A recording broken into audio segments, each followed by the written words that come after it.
Our next and last talk before lunch is Helen Sharp, Curator of Archaeology from Leicestershire County Council Museums. Who's going to be talking about recreating Britain's finest Roman cavalry helmet from Hallaton in Leicestershire. Over to you. Thank you. Can everybody hear me all right? Good, lovely. As I say, I'm talking about a very Roman artefact with some very, very Roman propaganda-ish kind of images on it. But just to say, obviously, both of the kind of objects and collections we've looked at today so far have obviously been from the Iron Age. And it is to remember that although I'm talking about Roman cavalry helmet and parts, it is actually a late Iron Age find. It was buried, all the parts were buried on a late Iron Age shrine. So it does tie in quite nicely with the talks we've had so far. So yeah, and that is a really important thing about this collection, is thinking about, you know, the fact that we've got such a very, you know, the thing you think about with a Roman soldier is a Roman helmet, but actually this was buried on a native Iron Age site. So I am from Leicestershire County Council Museums. So we have 5 museum collection stores around the county, and we support our 5 museum and heritage sites, which you can see on the board there. And the collection I'm talking about today, the Hallaton Helmet, which is part of the Hallaton Treasure, is displayed at Harbour Museum in Market Harbour. So I'm hoping that most of you have been there, and if you haven't, do go there. Definitely, hopefully from March next year, we'll have all these new wonderful exhibits and things that I'm going to talk to you about today. So I'm hoping most of you have heard of the Hallaton Treasure, but so I'm just going to give a very, very quick roundup of what it is, because you could talk about it for days. And I waffle on enough about helmets as it is, so just bear with me for a brief introduction. So Hallaton Treasure is a site mainly dating to the early mid-1st century AD, found by Ken Wallace and other members of the Hallaton Fieldwork Group. Ken is here somewhere. He was pestering me earlier, I can't see him now. He's around somewhere. Ken and Hazel, and obviously also excavated by Fieldwork Group themselves and University of Leicester Archaeological Services in the kind of the early 2000s.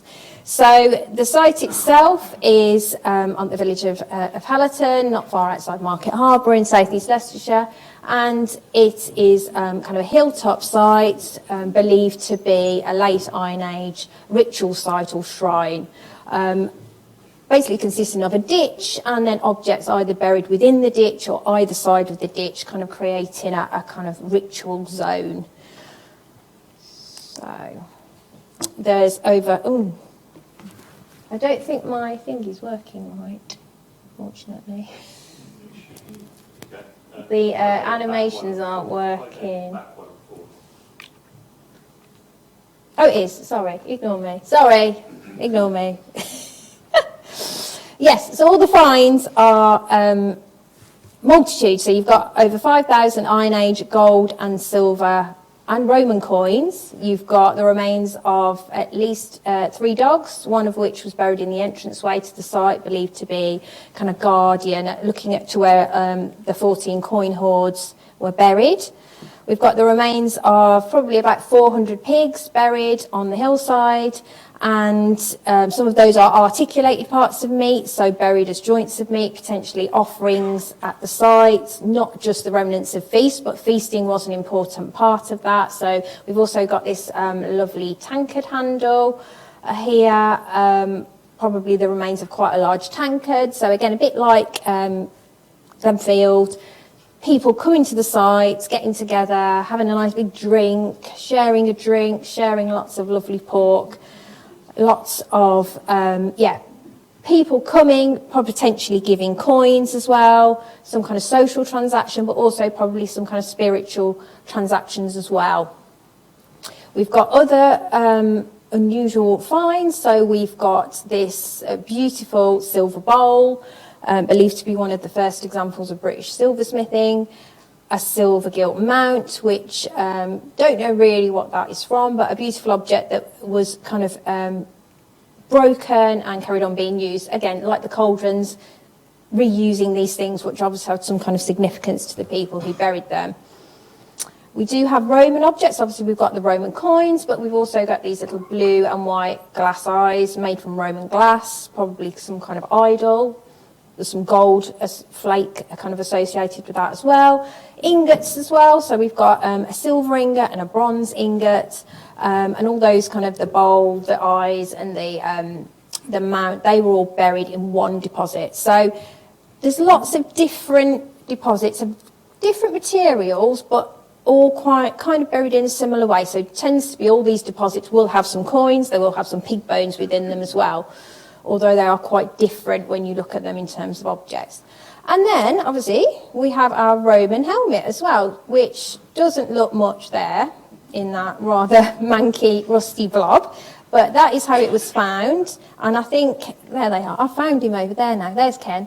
And I believe you thought you may, well, you joked that you just got a rusty bucket when you found it, just a rusty blob. What's this? Obviously, they'd been finding wonderful, beautiful silver objects, and then we get this. What is it?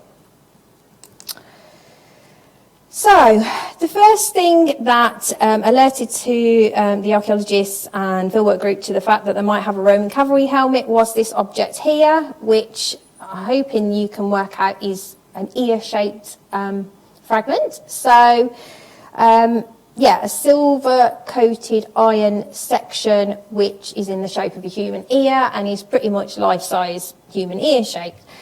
So I don't really know why they have ears, but Roman cavalry helmets tend to have ears on top of where your ear is. So that was the first clue that they'd got something very special in the pit. Obviously been made of iron and been in the ground for 2,000 years, the finds were particularly fragile. So it was decided that it couldn't be excavated on site, it needed to be lifted and excavated very carefully in the laboratory. So members of staff, including Graham Morgan, the conservator at ULAS at the time, wrapped the extent of the deposit. Actually, there were two deposits. There was a deposit of coins next to this pit as well, but this one here in the picture is the one that mainly contains the helmet parts. Coated in plaster of Paris and undercut, and then taken to the British Museum for conservation in the laboratory. So this was all part of the treasure process. Obviously, being a treasure find, everything needed to be valued as part of that. So the first stages of the process, the conservation, were part of that to get it to a certain stage to work out what we'd actually got here in order for the valuation. So Marilyn Hockey here with the grey hair and Fleur Shearman were the conservators involved at the British Museum, and happy to say they're still very much involved in the project 20 years on and now are volunteers for Leicestershire County Council Museums. And they do come up and help us with helmet things and stick bits back together, so it's absolutely wonderful to have them still on board after so long. It's a project that's extremely close to their hearts, I know that. So as you can see here, they are excavating the parts, and they had to do it from the bottom up, down. I get confused. Basically the wrong way round. So the top part was actually the bottom of the pit. So hours and hours and hours of very painstaking excavation to start revealing all the helmet parts. So you can kind of see here, starting to see what parts they had in the pit. So they had a helmet bowl buried to one side. So in this picture, it's kind of that way round. So there's the top of the crown, but in actual effect, it would have been buried that way round. So it's buried with the open side up, and then there are things buried within inside that bowl. The various helmet cheek pieces, so the parts of the helmet that attach to the side of your face, were piled up next to that, with pig bones, coins interleaved. You can see the pig jawbone here. So, you know, it's not just a helmet buried in a pit, it's parts of at least 4 helmets buried in a pit, Iron Age coins, Roman coins, pig bones, bits and bobs, bits of metalwork, which I'll also talk about as well. So it's a very kind of complex deposit, really. Within the helmet bowl, as they started removing had to kind of dismantle it in order to get it out, they found a cheek piece nestled inside, which you can see here. And that turned out to be the actual cheek piece from the helmet. So it's this one, the left one, And we definitely know that cheek piece joined to that helmet bowl because they found the kind of section which was a match to the bowl. We don't know if we've got the other cheek piece. We may well have the other side in the pile, but there's no conclusive proof to say which one that might be. It might be that we don't have that one. So after years and years and years of conservation, basically they removed all the objects from the pit, the block, and ended up with thousands and thousands of fragments. And then it was a case of fitting them all together. So the worst, most annoying jigsaw puzzle you've ever seen in your life, but ultimately a very rewarding one. So Marilyn and Fleur were also joined by Doigu Kamakuoglu, who's their a trainee conservator, and they worked together finding these joins and getting things to a certain stage in order for us to display some of the helmet parts. So there's Doigu reconstructing the bowl with Marilyn. So bearing in mind that when they first found this deposit and the first stages of conservation, they didn't think they'd be able to stick anything back together in a displayable form because of the corrosion and the mineralisation of the iron. So they did, and we've had this beautiful helmet bowl on display since 2012, along with two of the cheek pieces, including the best preserved cheek piece 1, which you can see here, which has this wonderful design of a Roman on horseback, arm aloft, goddess victory flying behind him, and a defeated warrior at the bottom. So yes, so we had them on display. We've had them on display for 11 years, but that wasn't by no means the end of the process. Thankfully, there was some legacy funding from the Heritage Lottery funded project, which allowed Leicestershire County Council to acquire these objects and display them. And so we managed to use some of that money to complete the project. So to complete the restoration and conservation of the rest of the cheek pieces. So there were 5 cheek pieces, and all the other bits and bobs from that block remained at the British Museum.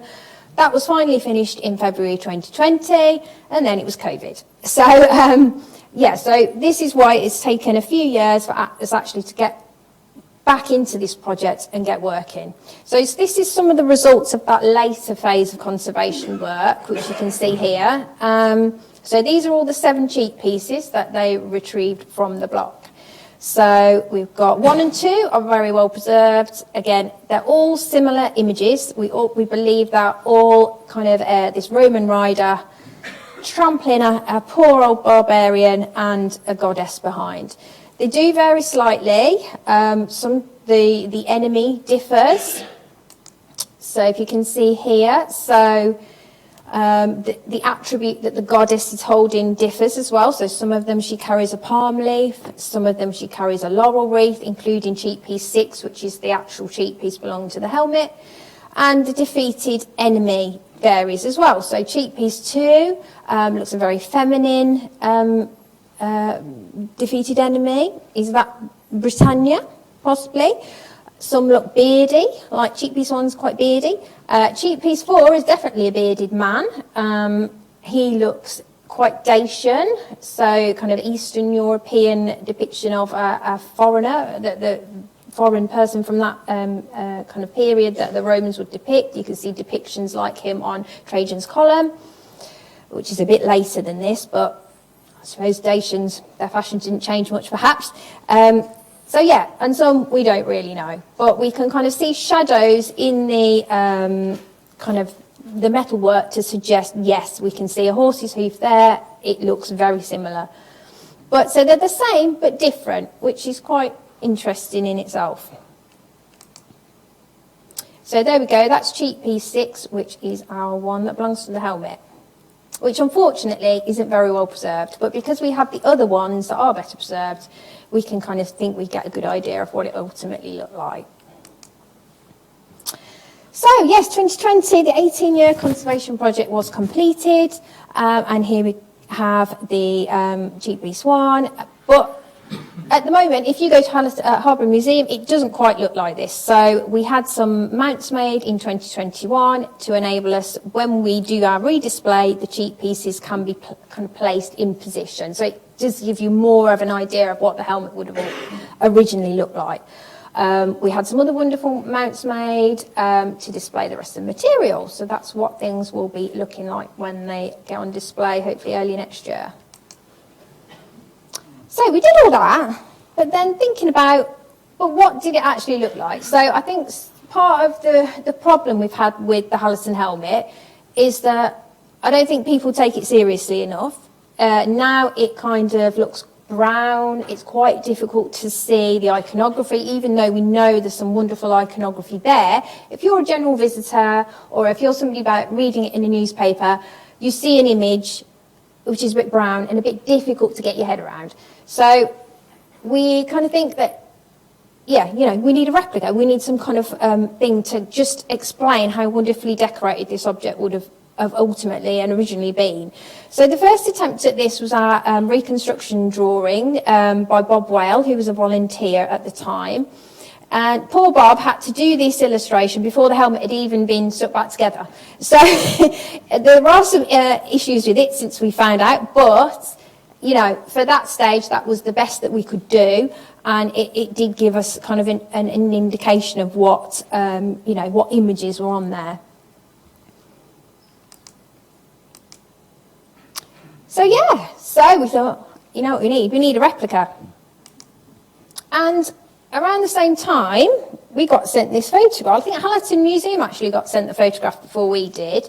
So this is a chap called Yves Ruteman, who is a school teacher from Switzerland. And he emailed to say, oh, I've had a replica of your Hallaton helmet made. Here it is. Do you like it? Yes, we love it. So he is the leader of the leader, I don't know if that's the right word. He's the top man in the Switzerland Roman reenactment group. And yeah, so he had a replica of a helmet made by an armourer called Adam Maziar, who is based in Serbia. So we did make some kind of tentative kind of contract, sort of contract, a very loose contract with Adam that he would create a replica for us and a replica for Hallaton Museum. But then it was COVID-y and all sorts going on, and he kind of disappeared off the face of the earth. So, so luckily, no money had exchanged hands, but he's out the picture. So then we thought, right, okay, so how are we going to do this? How on earth do you get a Roman helmet recreated? So previously, kind of 10 years ago, I had tried to get somebody to make a replica helmet, and nobody would touch it with a barge pole. All of the helmet replica makers that I got in touch with, they were like, no, I don't want to do that. I can't do that. No, I can't do that quality. So I think when you working a helmet of this quality, you've got lots of different craftspeople going on, really. So you've got the blacksmith who makes the interior, the iron part, but then you also need a silversmith to do the silver part. And, you know, it could be potentially extremely complicated, extremely expensive, and I think nobody wanted to go there. But we tried again. So we advertised via Creative Leicestershire, and we got loads of, well, I won't say loads, we got about 7 people came back and said, yes, we'd like to give this a go. We whittled it down to 2 makers who we interviewed and commissioned, and I will come on to those later. But obviously, this all costs money as well, so we had to do funding applications. Again, I'll come back onto our funders later. But also, we needed somebody to kind of get down on paper what our ideas are. What did this helmet look like? So we we commissioned our wonderful illustrator, Debbie Miles, who's at the back there, taking photographs. And Debbie's drawings are in our store area as well, so come and have a look at those later. So yes, that's how we got going. So before we even got onto that bit, we decided to get the helmet re-scanned, re-laser scanned and printed. So this all kind of helps with the reconstruction process. It also helps with things like this, events where we can bring 3D prints to, things that we can use in the gallery. So Design Futures Group, who are based at Sheffield Hallam University, did the scanning and printing for us. I don't know if this is going to work. There we go. Ooh. So you can view the 3D prints of the helmet and the cheek pieces on our Sketchfab, Leicestershire Museum Sketchfab, Leicestershire Collections Sketchfab. So if you Google that, you can find lots of models. So there is a nice snazzy full colour scan of the helmet. You can see some of the details there. And then on this side here, you can see the replica helmet alongside the real one. And you can try it on, which is amazing. Because everybody kept telling us, that's too small, that's not going to fit on anybody's head. Well, actually, it does fit on your head. It didn't fit on Matt's head over there. But it fit on some other people's heads today.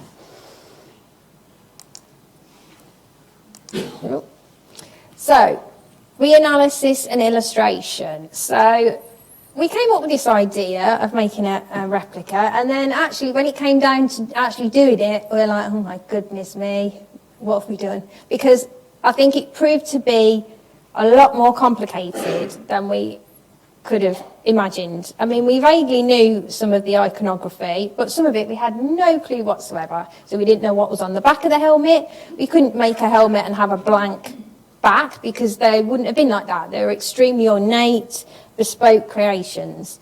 So it was a lot of work, a lot of getting the helmet out of the case, getting a strong light on it. We'd never had a chance to do that because when we displayed it in 2012, it was literally launched at the British Museum, brought up here in the case, that was it. It was stuck together like days before it went on display, really. So we'd not had the chance to do this. The Conservatives hadn't had a chance to do this. So it's been so nice. So with Debbie and with Teresa Porciani, who was a volunteer with us, but also was an art historian doing a PhD at the University of Leicester, doing lots of reanalysis of the helmet.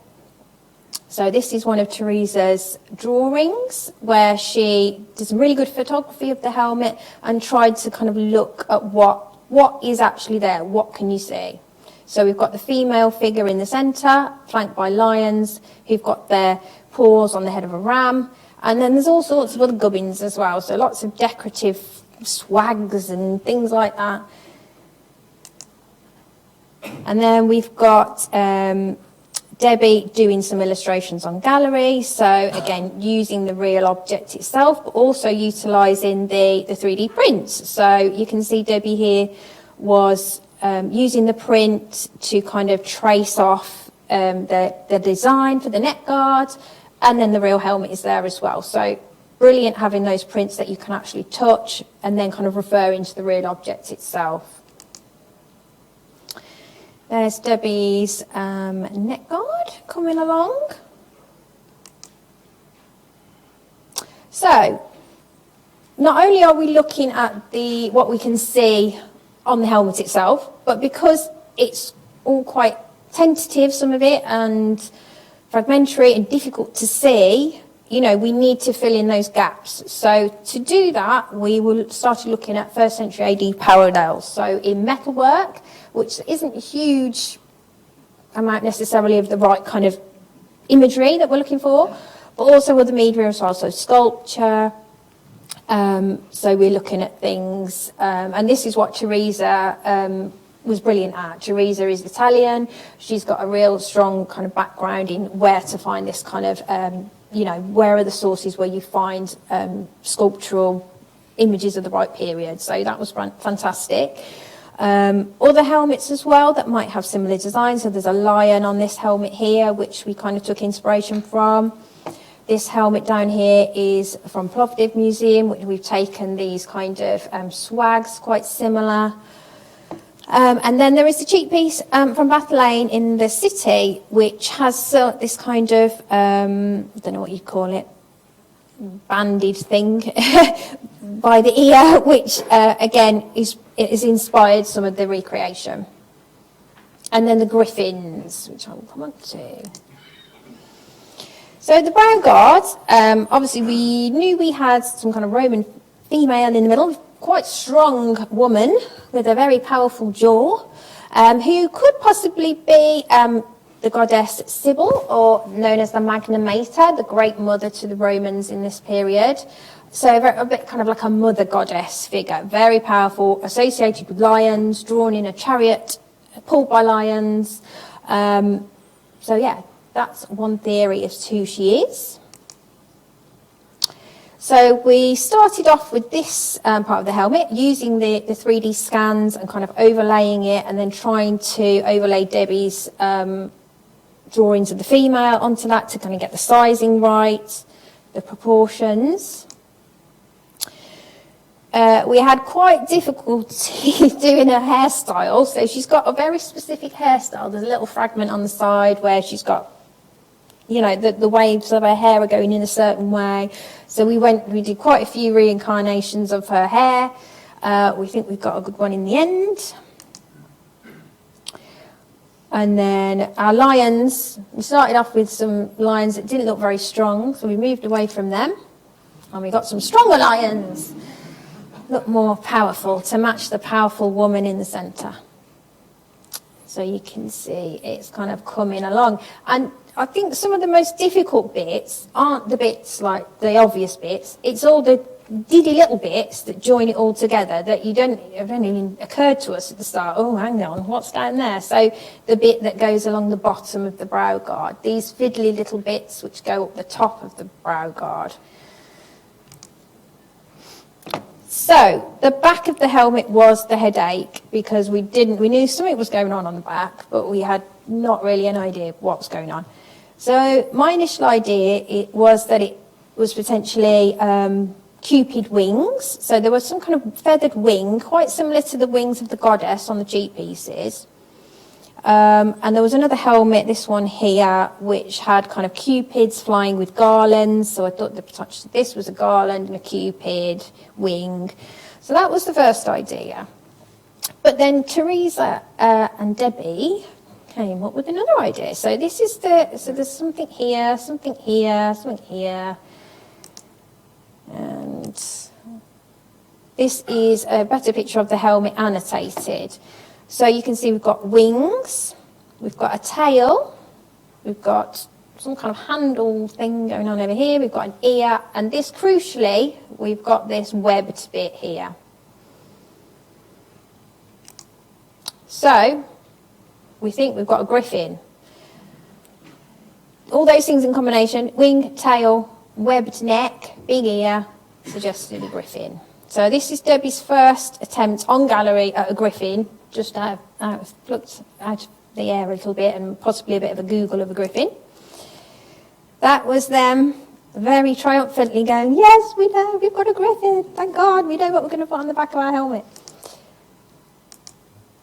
And then this is the ultimate reconstruction of what that griffin may have looked like. And you'll see, if you go and have a look at our stall, there's all the different kind of way we got to that griffin that Debbie can show you with her illustrations.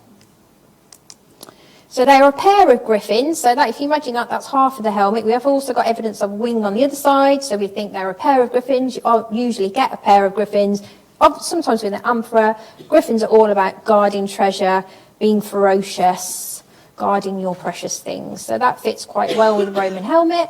And here's the Crosby Garrett helmet, who has a griffin on the top with an amphora. So it fits with it being a helmet perfectly. All the other bits, these are all the fiddly little bits. So the laurel wreath on the crown.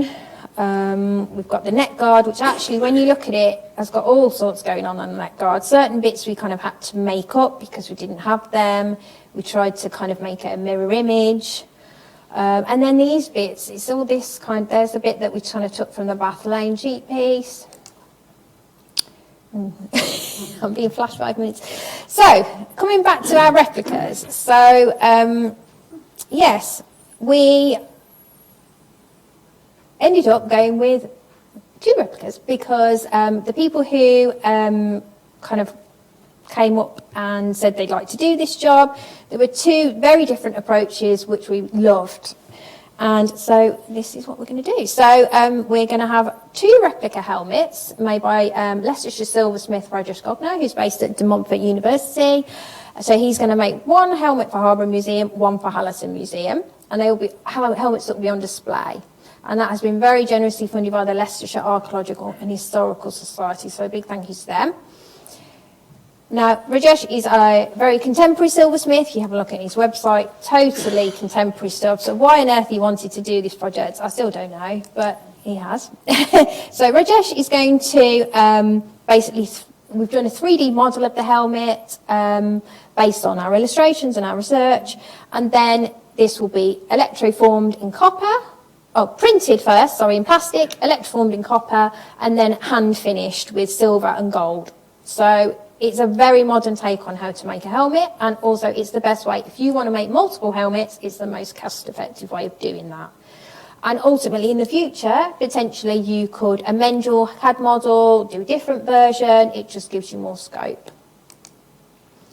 So these are some very confidential, for your eyes only, images of our model at the moment. So it's going to look amazing. So this is the bowl. You can see some of the details there. Yeah, there'll be more to do. There'll be more hand finishing, but this will give you a bit of an idea of what we're looking at. So wonderful, beautiful CAD model. And really gets across how much is going on this helmet. It's the blingiest thing in the world. Then we've also having a replica helmet that will be for supervised handling at Harbour Museum. And this is going to be made in more of a traditional fashion by Francesco Gluccio, who is an archaeologist and armourer and model maker. So this one is being funded by Market Harbour Historical Society, Leicestershire Field Workers, Market Harbour and the Bowdens Charity, Friends of Leicester and Leicestershire Museums. So you can see this was the example he came up with in his interview. I'll just knock this Hallaton cheek piece up for you. Okay, right, so he's making an iron core to the helmet. There we go, you can see him making the iron core, and then he will make the outer section of the helmet in brass. Oh, there's the finished version. So this will have the accurate weight, so this is why this one will be good for handling, although it's going to be pretty heavy. I think it's going to be about 4 kilograms. The outer surface will be decorated in brass repousse, so we can't do it in silver because cost-wise, but it will be silver-plated. And Francesco is also going to attempt to recreate the filler that is in the brow guard, which is made of kind of pitch and resin and all sorts of dusty stuff. And Francesco has been absolutely amazing at kind of taking what we've done with Debbie and kind of putting his stamp on it in his research. Obviously based in Italy, he has access to a lot of kind of other Roman material, can find that more easily than we potentially can here. He's come up with a fantastic theory about the neck guard, about it kind of being a kind of, I don't know what the word is, but like a Chinese whispered version of acanthus leaves and flowers, and ours is kind of a more simplified version of that. And he also pointed in the direction of this internal cap, which is woolen, and potentially goes under the Roman helmet with integral cheek pieces. So gilding, that's something we still need to work on. How much of the exterior is going to be gilded, which bits will look gold, which bits will look silver. There is actually gold on the in the background, not just on the high repousse elements. So yeah, we still need to work that out. So, coming early 2024, hopefully before Easter, we'll have a new display case with all of the helmet finds and other bits and bobs, which I didn't really get a chance to talk about. But yeah, all the other finds from the helmet that aren't even potentially helmet-y, but all came from the same deposit. New film, and our beautiful replica helmets, so at Hallaton Museum and Harbour Museum. So there you go. Thank you.